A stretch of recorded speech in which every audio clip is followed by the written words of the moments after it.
Саламатсыңарбы? Мен Балыкчы шаарындагы номер 4-гимназия мектебинин 4А классынын окуучусу Эркебаев Адлет. Класс жетекчим Сулайманова Венера. Мен силерге азыр чакан дил баянымды айтып берейин. Ысык-көл Кыргыз бермети. Ысык-көл Кыргыздын кереметтүү, ажайып кооз жерлеринин бири болуп саналат.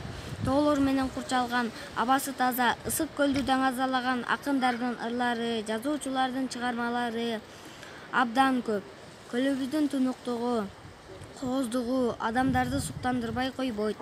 Ысык-көл Кыргызстандагы эң чоң көл болуп саналат.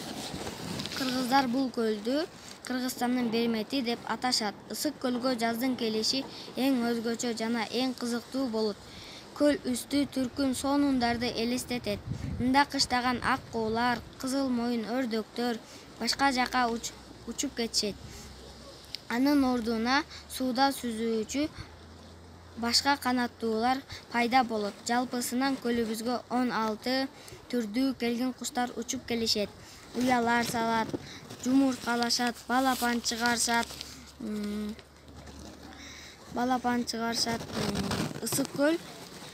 Ысык-көл эс алуучу жайдан башка да туризмдин борбору болуп саналат. Башка өлкөдөн туристтер, альпинисттер жана саякатчылар келип турушат. Алар көлдүн кооздугуна, тунуктугуна, кооздугуна суктанышып, абанын тазалыгына суктанып кетишет. Мен Ысык көлүмдү дүйнө жүзүнө тааныткым келет.